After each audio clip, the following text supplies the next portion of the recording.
Como está el tiempo feísimo y no puedo ir al campo por la lluvia y tal, pues me he levantado en plan cebolleta y entonces voy a hablar de algunos recuerdos de cómo se fundó el Grupo Mineralogista de Madrid, cómo salimos escindidos de la Sociedad Española de Mineralogía.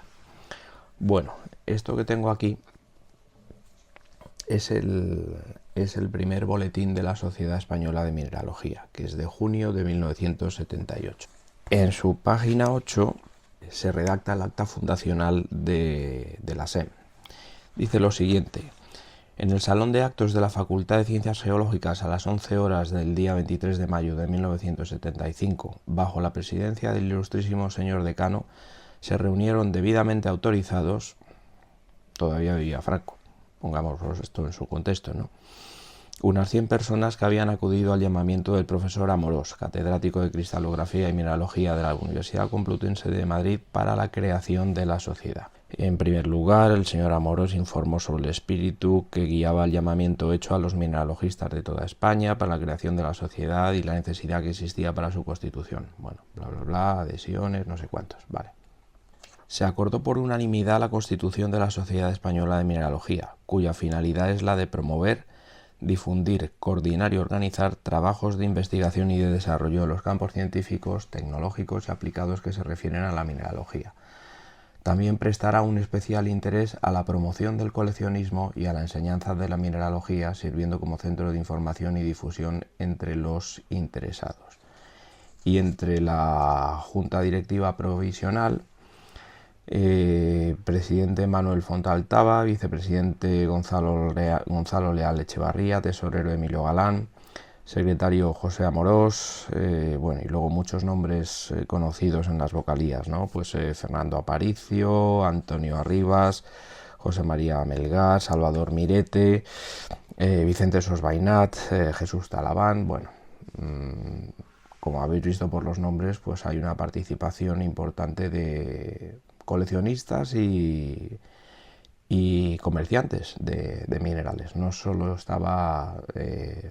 participaba lo que podía ser el mundo académico, el mundo de la universidad, ¿no? Bueno, y además se ve en el propio boletín, hay muchos contenidos claramente orientados al coleccionismo, con fotos de vitrinas, fichas sistemáticas, bueno, incluso publicidad de conocidos comerciantes. Y además en la portada pues tampoco es que haya un diagrama de fases. Hay un cristal de cinabrio de Terna de la colección Folk, que bueno, no por estar pegado deja de ser igualmente magnífico, con 2 centímetros de cristal, ¿no? Bueno, y tengo más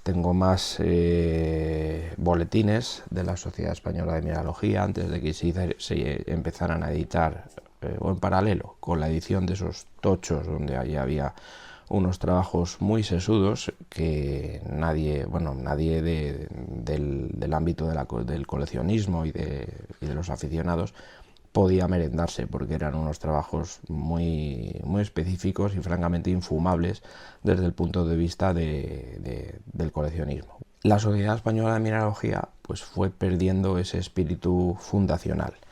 Durante varios años, pues yo diría que los años en los que Javier García Guinea era el secretario de la SEM, se convocaban periódicamente excursiones al campo en un autobús que salían de la puerta de la Escuela de Minas, Río Rosas 21, y bueno, pues capitaneadas por el propio Javier, pues visitábamos distintas minas, ¿no? Bueno, gracias a esas excursiones muchos tuvimos un primer contacto con la recogida de minerales en el terreno, ¿no?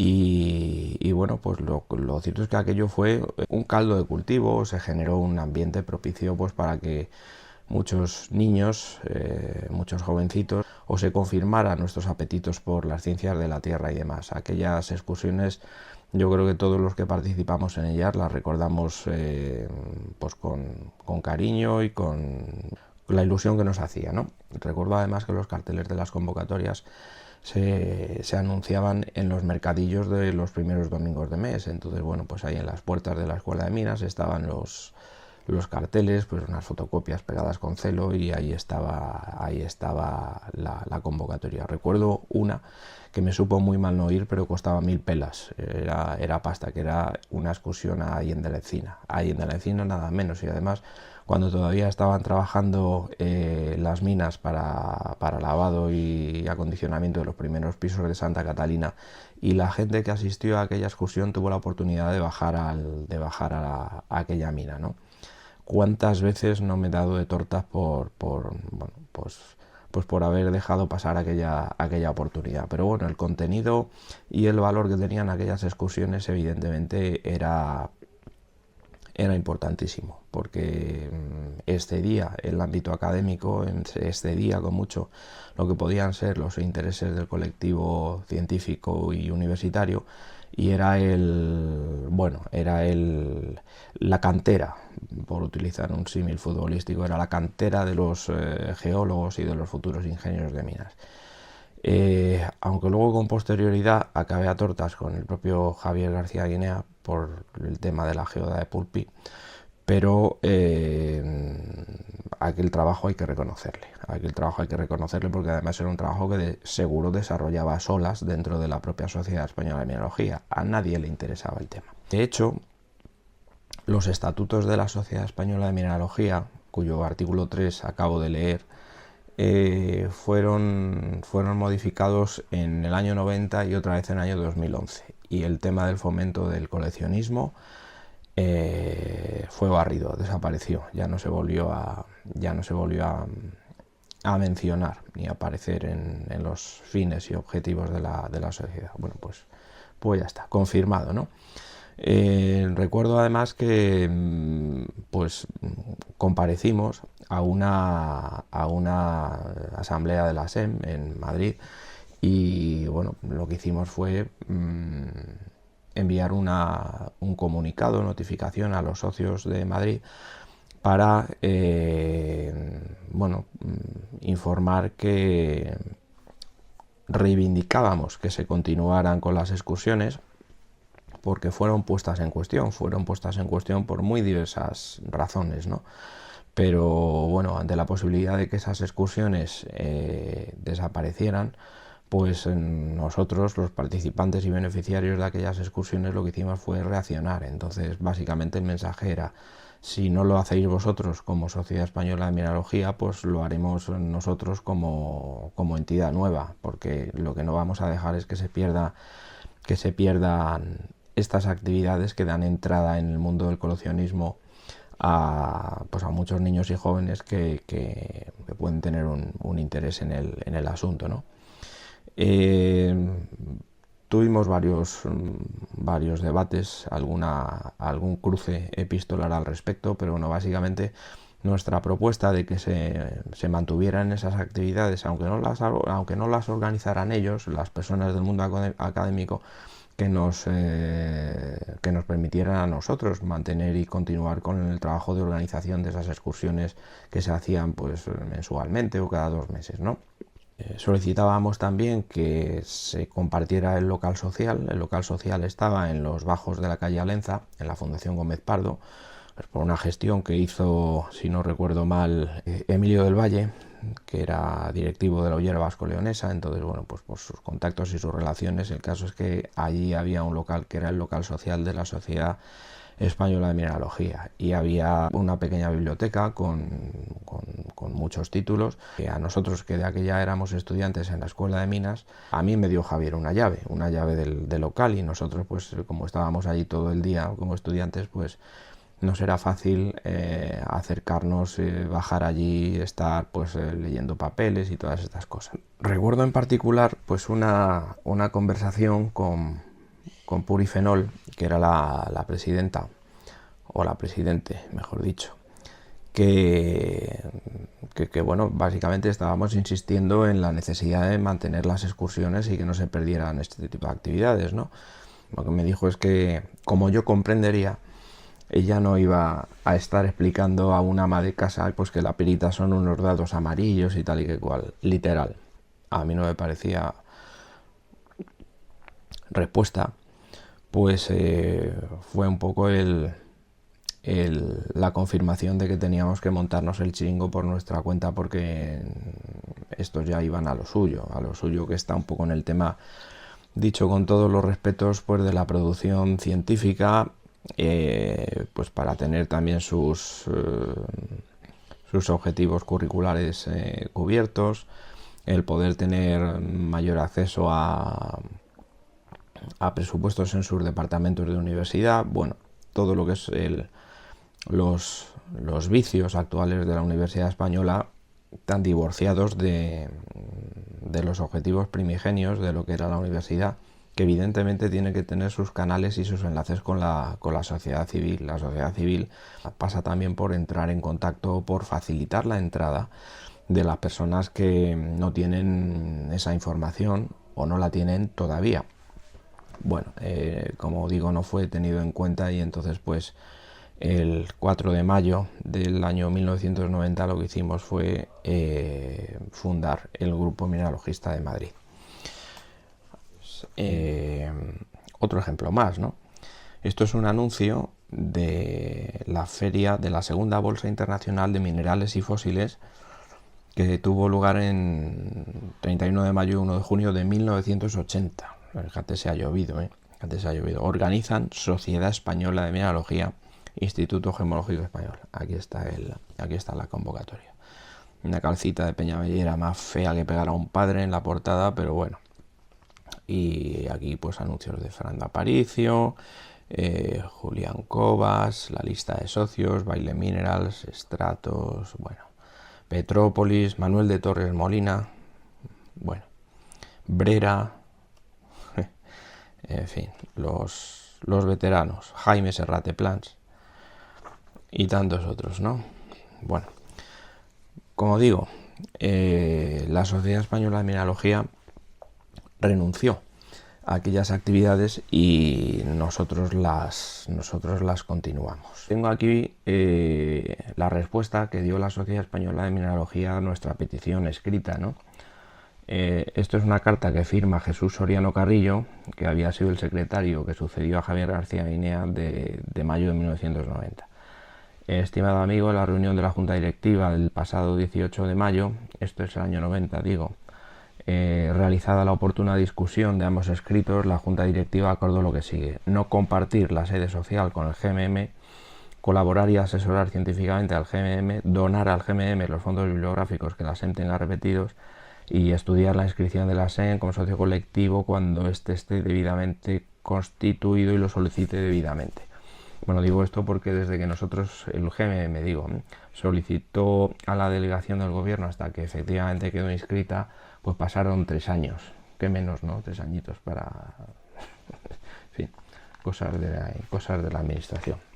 Me había levantado a ver si encontraba aquí en las estanterías uno de estos tochos de los boletines científicos de la Sociedad Española de Mineralogía, porque los conservé durante un tiempo. La verdad es que la lectura de esos trabajos para mí como coleccionista era terriblemente frustrante, porque no se hablaba nada de lo que podían ser datos que me facilitaran a mí la búsqueda de los minerales en el campo. Solo algún científico que estuviera vinculado, muy interesado en esa temática concreta, podía sacarle caldo, aparte de, evidentemente, del propio titular o del propio autor, ¿no? Luego, por otra parte, sí que es verdad que nosotros estábamos en el campo todo el día y nunca coincidíamos con ellos, es decir, pues estábamos realmente en mundos disjuntos, porque nosotros éramos gente devota y gente de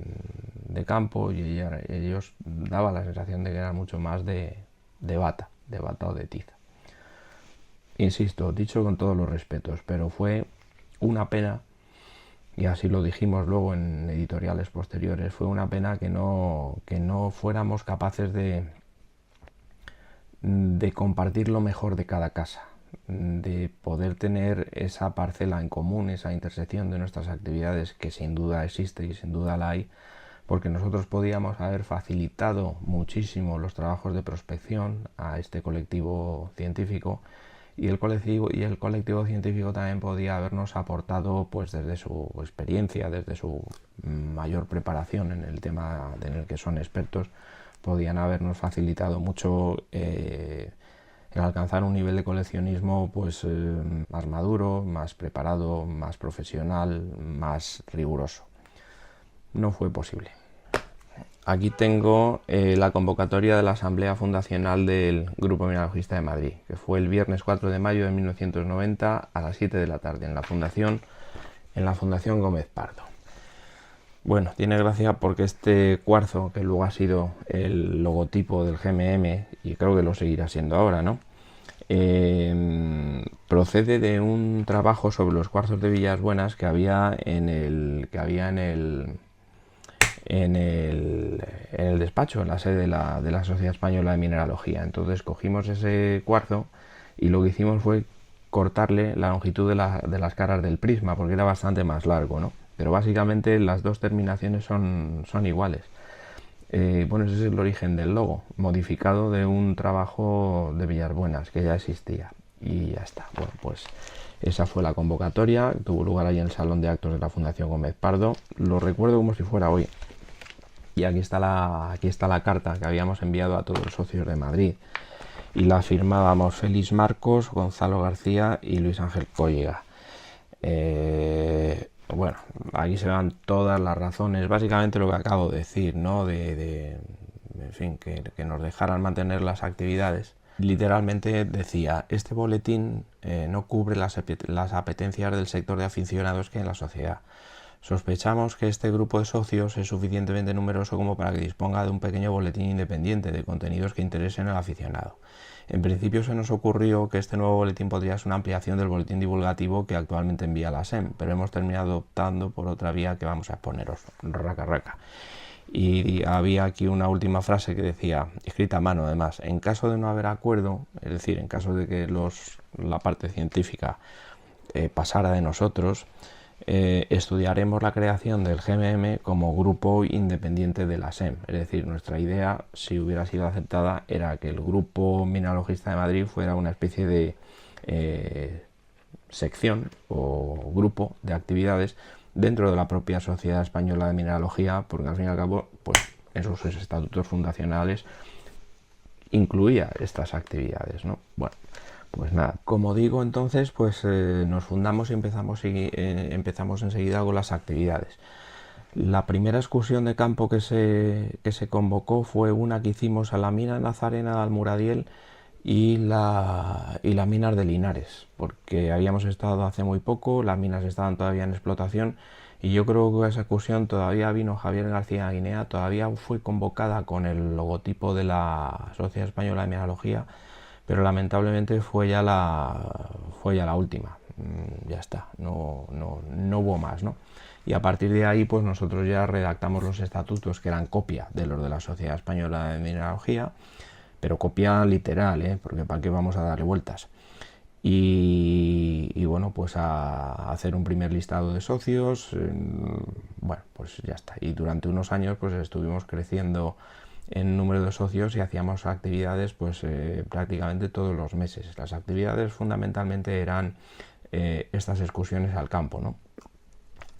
Aquí guardo yo el carnet de socio, el número 1. Como nos habíamos quedado sin sede, pues lo que hicimos fue pedirle permiso a Indalecio Quintero, que era el catedrático de estratigrafía de la Escuela de Minas de Madrid, para que nos dejara sentarnos o tener nuestro domicilio en el Departamento de Ingeniería Geológica de la escuela. Nos dijo que sí y entonces pues nada, ya empezamos a hacer nuestras actividades desde la propia escuela, cosa que a nosotros por otra parte nos venía muy bien porque íbamos con el viento de cola del prestigio de la Escuela de Minas y de la Universidad Politécnica de Madrid. Eso facilitó muchísimo la preparación y organización de excursiones, porque claro, yo tengo aquí en los archivos que tengo de las interminables actividades que se convocaron, pues un montón de todas las cartas de solicitud que yo mandaba a empresas en actividad, pues para que nos dejaran, nos recibieran, ¿no? Allí de visita y tal. Y la verdad es que en aquellos años, pues como digo, amparados por la Escuela de Minas y por la Politécnica, pues conseguimos que se nos autorizaran visitas a minas importantísimas, ¿no? Y eso pues lo hicimos nosotros. No siempre eran minas en actividad, otras veces eran, bueno, pues yacimientos variados, pero lo cierto es que yo que sé la cantidad de minas que se visitaron. Aquí hay una carta de Minersa, otra de ahí de Reocin, Asturiana de Zinc, Grupo Endesa, Excursión Naval de Íñigos, Extremo, Hacienda de la Encina, Mina de Layos, Cena mineralógica. No todo era picar, hay veces que también hacíamos otras cosas. Almadén, Madridejos, Campamento de Mineralogía de Asturias. Coño, este es el cuarto, pero claro, hubo un primero del que además conservo el banderín que hicimos, ¿no? Pues ya lo estáis viendo. Playa de Vega, Asturias 1992, aquí con las firmas de todos los que fuimos a aquel primer campamento. Bueno, pues bonitos recuerdos. También empezamos a hacer el boletín Azogue. Este es el primer número del boletín Azogue, ¿no? Octubre de 1990. Bueno, pues fijaos, nos habíamos fundado en mayo y en octubre pues sacamos este primer boletín, que bueno, era un poco el relevo, si queréis un poco mejorado, por lo menos así lo intentamos, de lo que era el boletín de la Sociedad Española de Mineralogía. Pero como nos lo jodieron, pues entonces hubo que hacer otro, y lo hicimos, ya está, el boletín Azogue, que además luego pues duró bastantes años, y aquí se hablaban de temas variados de coleccionismo, yo qué sé, de ferias, de excursiones, de todo un poco, ¿no? Seguramente que hay parte de la audiencia que sabe de lo que hablo. Nosotros queríamos también pues crecer como asociación y hacer actividades pues cada vez más amplias y más diversas, ¿no? Lo del campamento estaba muy bien. Mira, petición a las minas de Figaredo, las minas de carbón, campamento de mineralogía de la Unión. También hicimos un campamento en las minas de la Unión. Y bueno, pues como digo, tengo aquí 2 o 3 archivadores llenos de las cartas que mandaba a unos y a otros, las respuestas, minas de Río Tinto, jornada de iniciación al micromount, que esto también fuimos, no voy a decir yo que nos lo inventáramos nosotros, pero fuimos un poco pioneros, ¿no? Cena de Santa Bárbara, muestrario fotográfico de yacimientos españoles de interés mineralógico, Minglanilla, mina de Neves Corvo, esta mina es la leche, Montejo de la Sierra, Molina de Aragón, Jumilla, Portman otra vez, Minas Victoria Navajún, yendo a la Encina otra vez, Fuentes de Ebro, Enciso, Corbera, Pantoja, Minerales 3D, fotografía tridimensional. Esto también fue una cosa pues muy chula, la colaboración, gracias al desarrollo y la innovación que trajo nuestro amigo Paco Piña. Colmenarejo, Cabezalíjar, Logrosan, Mina del Castellar, esto también estaba en activo, y ahí estuvimos con 2 autobuses, macho, dentro de la mina, una mina de cámaras y pilares subterránea, tremendo, ¿no? Bueno, muchísimas más cosas, ¿no? Y entre col y col, pues lechuga. Fuimos a vernos, yo tenía un profesor de química de la Tierra, se llama Juan Llamas, y entonces Juan Llamas nos acompañó a visitar a Emilio Llorente Gómez, que era el director general del IGME, y le convencimos para que nos pagaran este tríptico. O sea, este tríptico era un tríptico del GMM, del grupo, aquí está, pero lo pagó el IGME, nosotros no teníamos un puto duro. Y además nos hizo especial ilusión pues porque era el primer trabajo de imprenta de verdad. Nosotros esto lo hacíamos con fotocopias, íbamos a Reprografía Madrid, que está ahí al lado de la escuela. Nosotros como estudiantes es donde íbamos a hacer todas las fotocopias de nuestras asignaturas, y entonces pues esto se hacía a mano totalmente, se montaban uno a uno y se grapaban uno a uno, y luego se mandaban a las cartas y tal. Pues bueno, esto y hacíamos 200 o 300, pues yo creo por ahí estaba el número de socios, y era pues un currele importante, y como podéis imaginar pues siempre nos lo comíamos los mismos, ¿no? Así que esa es una de las razones recurrentes de los fracasos de las asociaciones, que se reparten muy mal las tareas. Esto fueron parte de las actividades, como digo, pues muchísimas anécdotas. Os podéis imaginar, pues en todas las excursiones pasaban cosas, y además también en alguna medida pues era una, no sé cómo decirlo, una irresponsabilidad, porque nosotros hacíamos estas excursiones pues con unos preparativos muy precarios, es decir, no éramos conscientes de las consecuencias que podía haber en caso de que hubiera un accidente, que alguno tuvimos, y muchas veces pues la verdad es que nos salvamos por la campana, así lo tengo que decir, nos salvamos por la campana. Pero también es verdad que son cosas que o las haces o no las haces, movidos nosotros por el entusiasmo de la juventud, pues tirábamos para adelante y ya está, íbamos cogiendo todos los atajos para hacer cosas, no para hacer planes, sino para hacer cosas. Y esta fue un poco nuestra dinámica, ¿no? Y como decía, pues en todos estos años de recorrido, pues hemos tenido oportunidad de conocer a gente de mucha valía. Esto que tengo aquí es 2 cartas manuscritas de Vicente Sosbainat, una y otra.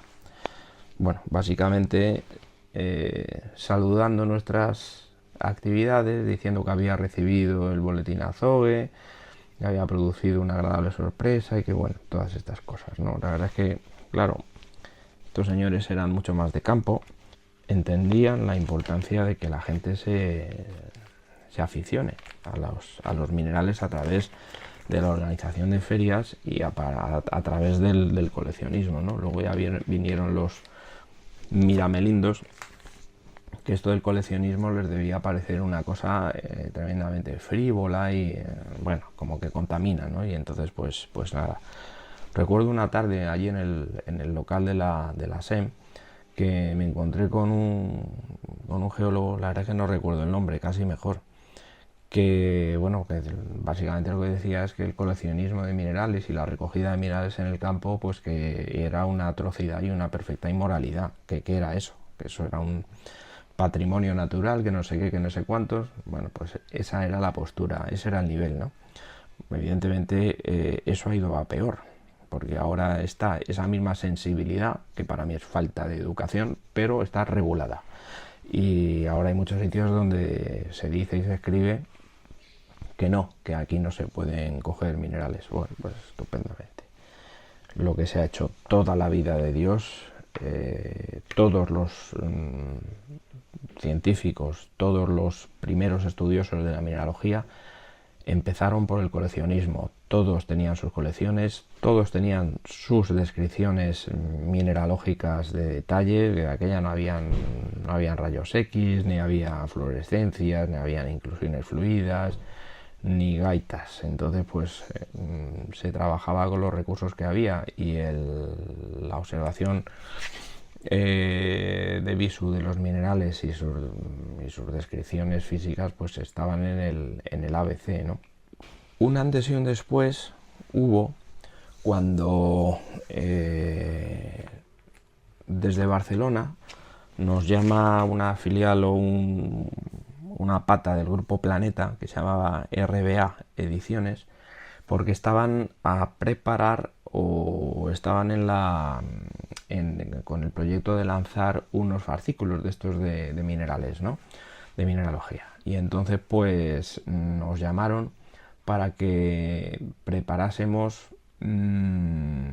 unas fichas, 20 fichas de distintos yacimientos de España, pues para hablar un poco de lo que son los rasgos generales y los minerales que aparecen y cómo se cogen y dónde se cogen y estas cosas, ¿no? Y nos llamaron para eso. Total, que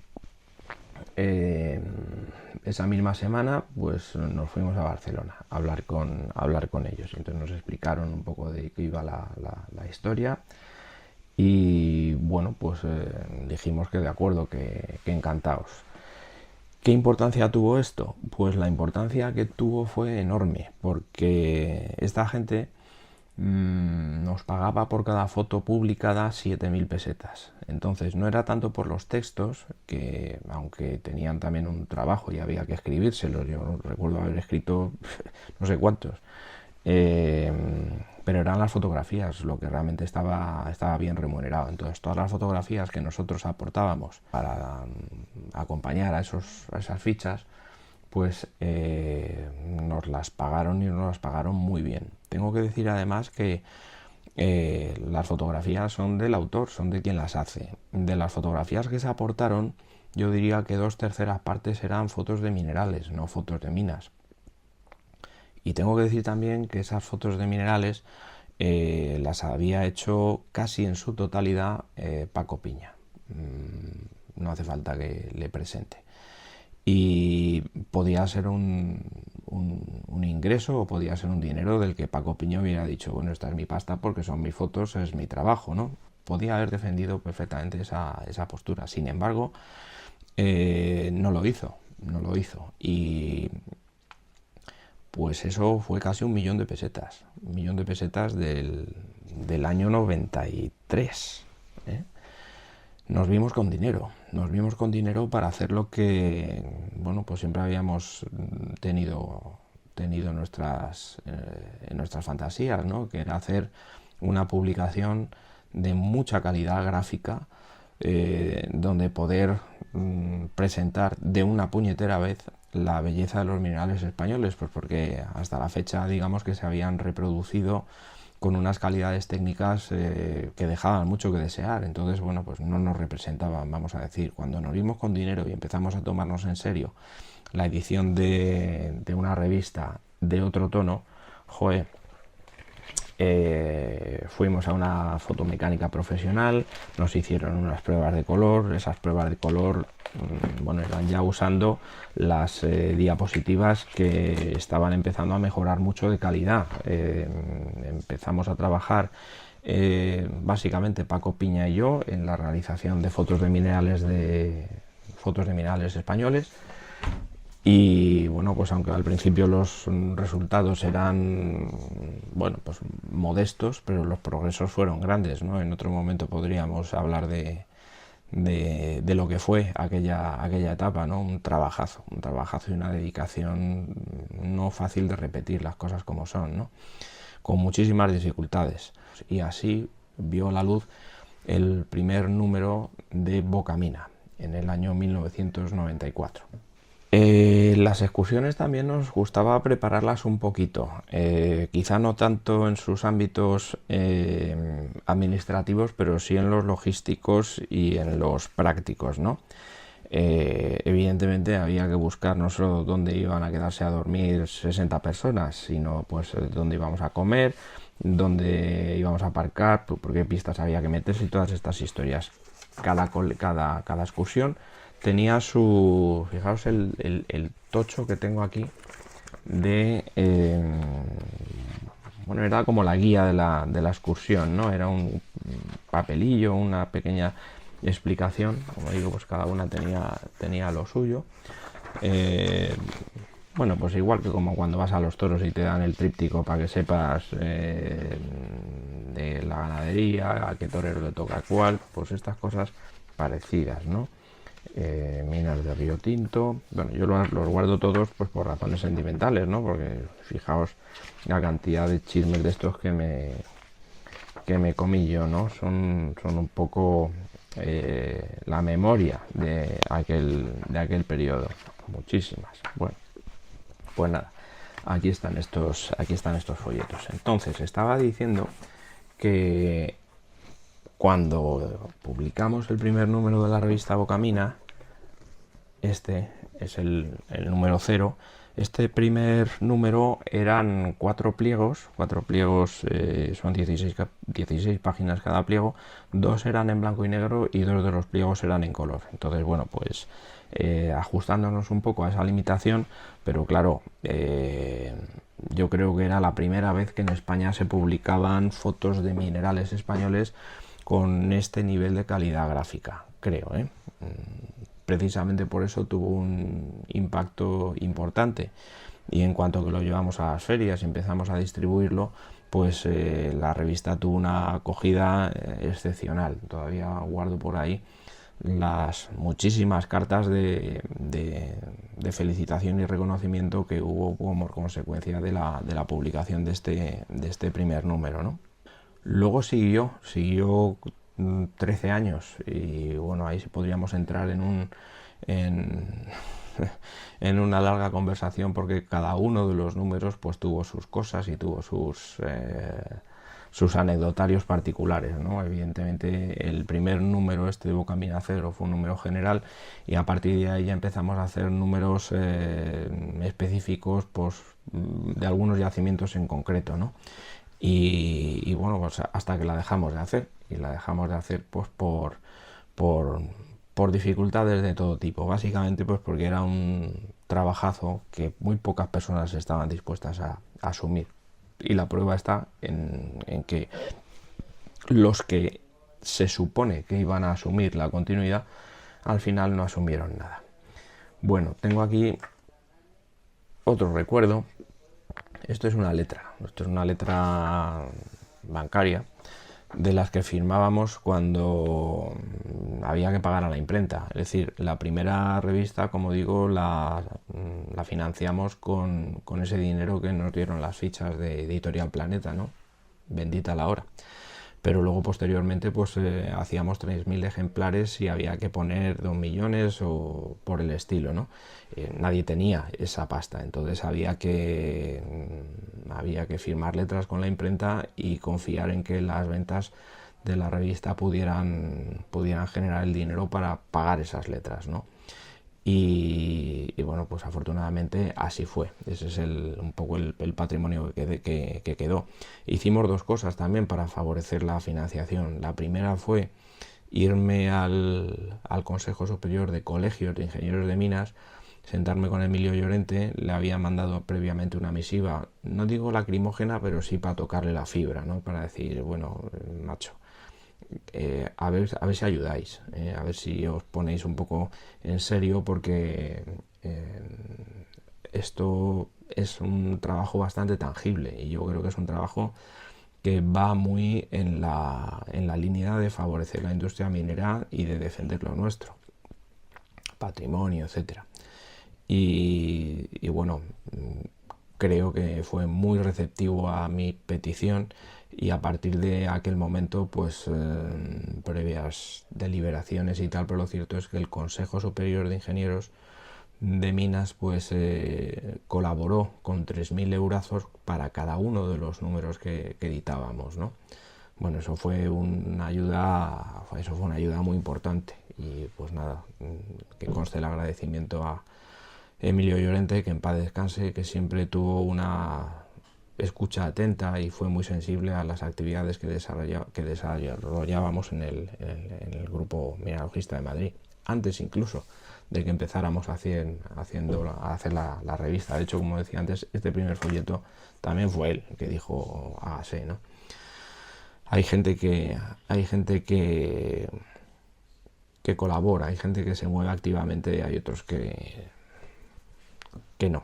Otra forma que teníamos de financiación para la revista era evidentemente la publicidad, y ahí pues empezamos a hacerlo de maneras diversas, pero al final eso empezó a funcionar cuando lo cogió Manuel de Torres, y Manuel de Torres pues ya tenía una manera de trabajar bastante más profesional y bastante más organizada, y entonces pues aquello ya funcionaba como un reloj. Todos los números teníamos unos determinados contenidos, un determinado número de páginas de publicidad, y bueno, pues fue también un apoyo importante, porque la primera vez que quisimos organizar la publicidad de forma distinta, por nosotros mismos, quiero decir, y sin necesidad de hablar con nadie que trabajara por comisión, pues lo que hice fue dirigirme al consejo asesor de la Escuela de Minas, ¿no? Y decirle: mira, esta es la revista que hacemos, pero para seguir haciéndola necesito pasta. Y entonces el consejo asesor de la Escuela de Minas, que aquella estaba presidido por Juan Manuel Quindelán, era el presidente del Consejo de Seguridad Nuclear, y pues también me fui allí a hablar con él y a decirle que a ver que nos ayudara y tal. Bueno, entonces él, como José Manuel Quindelán, mandó una serie de peticiones a empresas mineras, y bueno, pues también nos consiguió unos cuantos miles de euros. De aquella eran pesetas todavía, eran pesetas, ¿no? Lo que pasa es que fue un año, fue para una revista, luego aquello ya no tuvo continuidad. Pero también se retrató, también lo cierto es que Quindelán fue de los que ayudó activamente a que se hicieran cosas. O muchos otros dentro del ámbito de la propia Escuela de Minas que, bueno, yo creo que nos veían con cierta aprobación, pero ayudar activamente ya es otra cosa. Eso no pasó tanto, ¿eh? Eso no pasó tanto. De las excursiones, sí decir que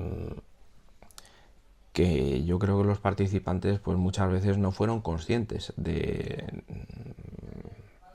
lo difícil que fue conseguir alguna de las visitas, ¿no? Alguno de los permisos, que nos metiéramos con el autobús, en qué sitios hacer qué. Eso en el contexto actual no hubieran aprobado ni una. Así os lo digo.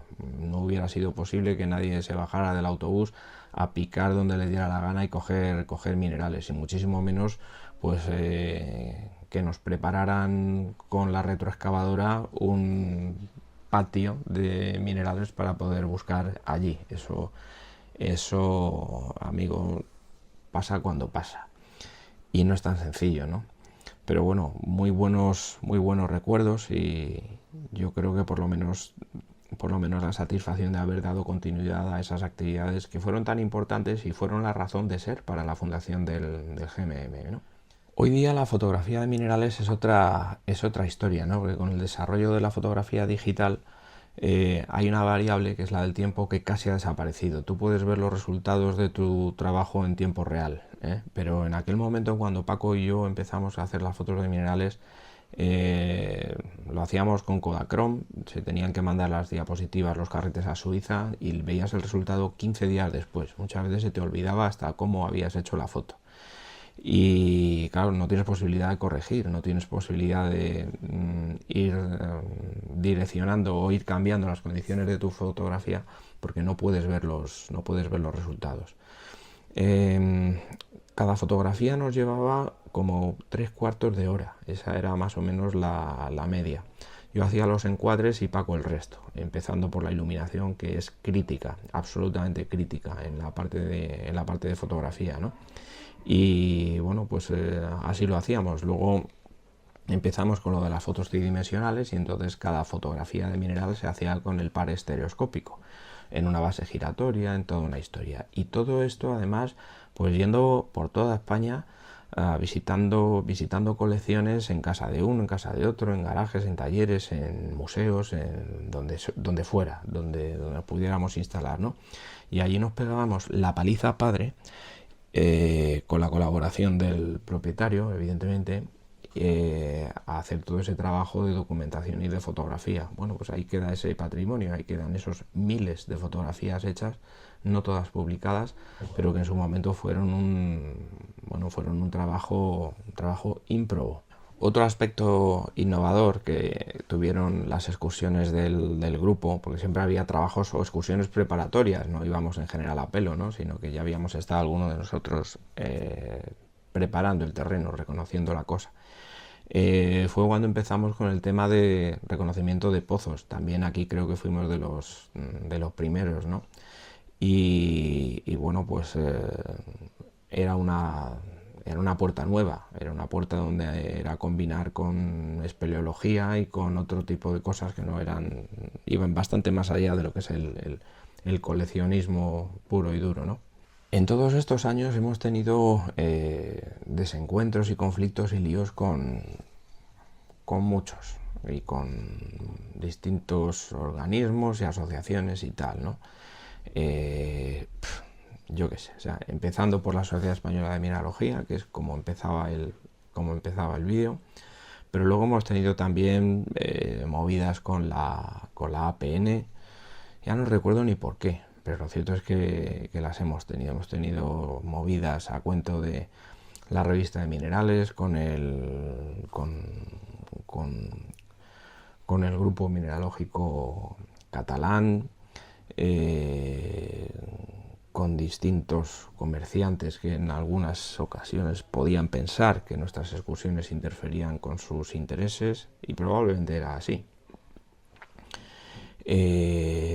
Con la propia escuela, con la Comunidad de Madrid. A mí me mandaron una carta diciendo que nos negaban una subvención que habíamos pedido de la Comunidad de Madrid, 100.000 pesetas. Nos la denegaron porque decían que la asociación era estrictamente no cultural. Por ahí tengo la carta. Es que hay que echarle, que nos digan eso. Bueno, como digo, de todo. Cuando se fundó la SEDGIM también criticábamos que lentos iban, que venga actividades y venga excursiones, pero en lo que es defensa ejecutiva del patrimonio, que poco, ¿no? Con la MIP, la misma historia, hasta que al final terminamos por admitir que era un lugar de encuentro o una asociación para intercambiar experiencias, pero cuyos objetivos estaban tan difusos que de hecho terminó desapareciendo, ¿no? Bueno, pues ese ha sido también un poco nuestro sello personal. Hemos hecho las cosas a nuestra manera o muy a mi manera, con todos los errores y con todas las injusticias que luego el tiempo te pone delante. Eso, las cosas son así. Yo en todos estos años, y además viendo la colección de cartas y de documentos que tengo, ¿no?, de unos y de otros, pues claro, lo que veo es con qué enorme cantidad de personas he colaborado, he trabajado, con quienes hemos terminado bien, con quienes hemos terminado mal. Ha habido de todo, ¿no?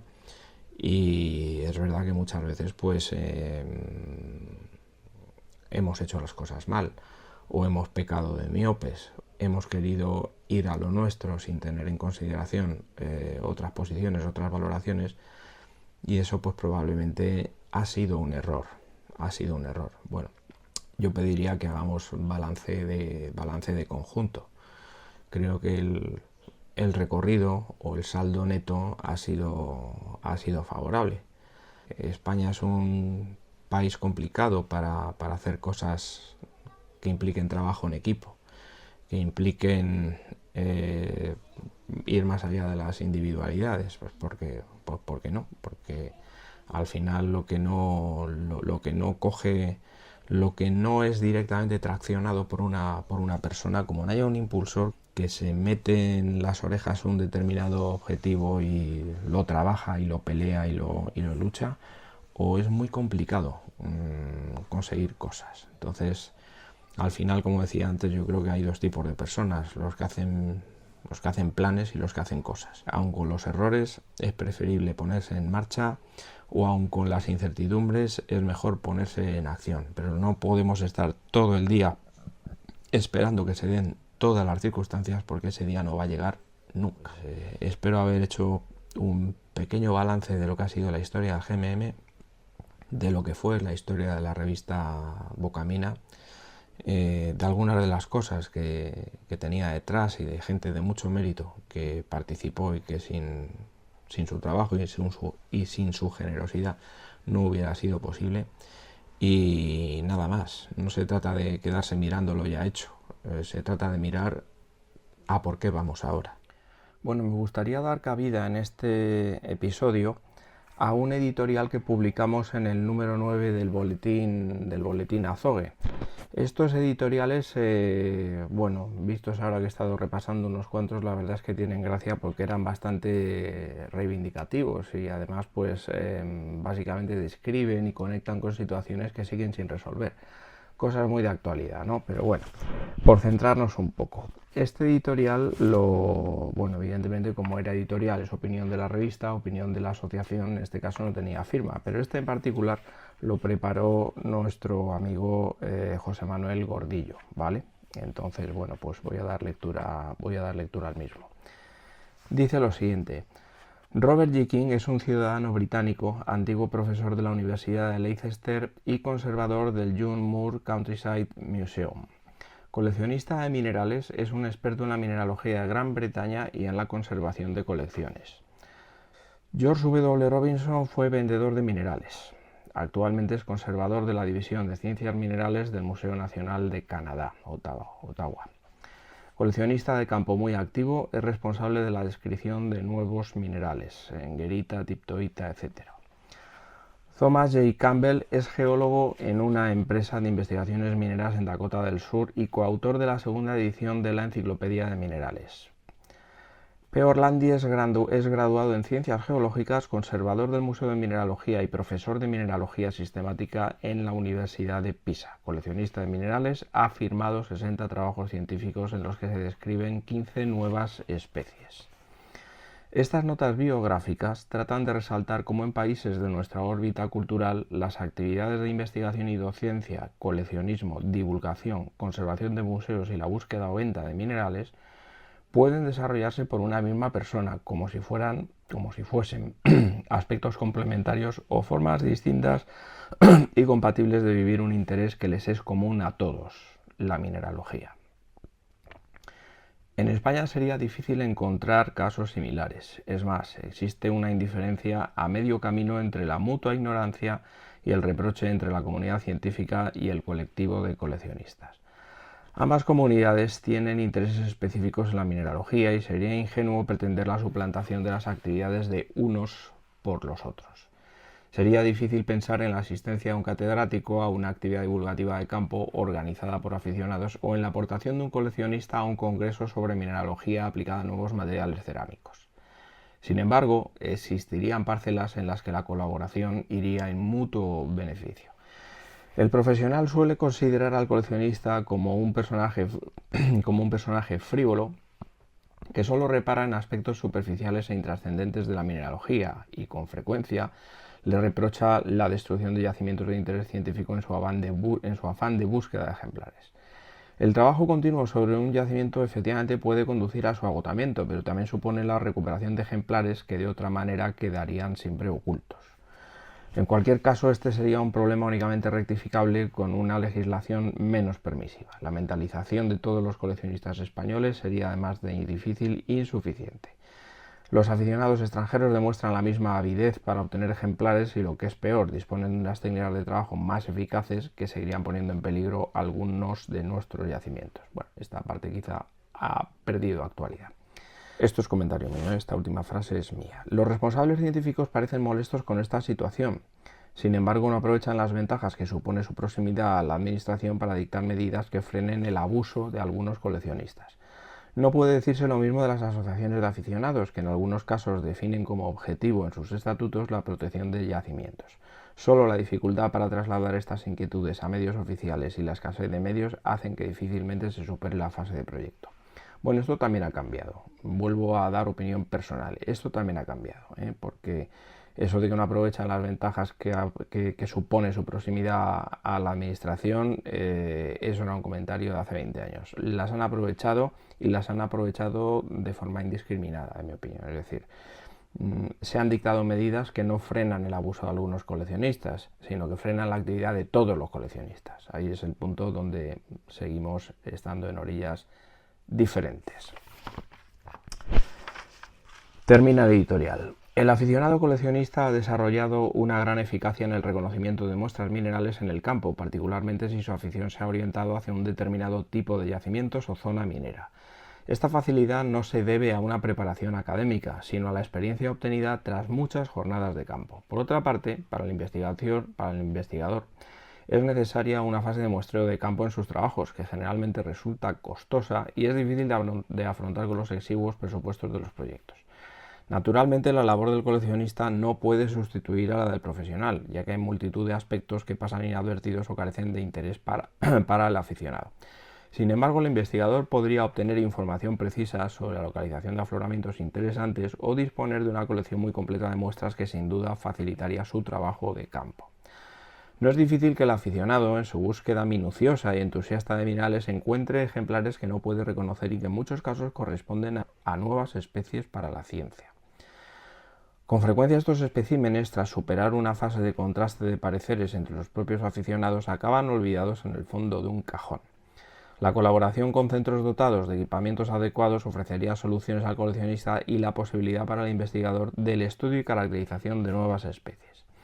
Estas líneas de colaboración no son ni ideas de personas utópicas ni de visionarios, son formas de trabajo que ya han demostrado su eficacia en países con un importante desarrollo científico.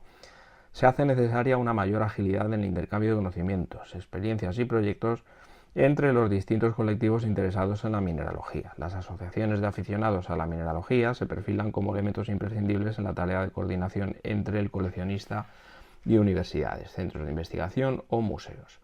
Profesionales y aficionados están abocados irremediablemente al entendimiento. Sería lamentable que, disponiendo de las estructuras organizativas adecuadas, esta colaboración se demorase solo por una concepción demasiado rígida, ortodoxa y anticuada de la labor que cada institución debe desarrollar en la sociedad.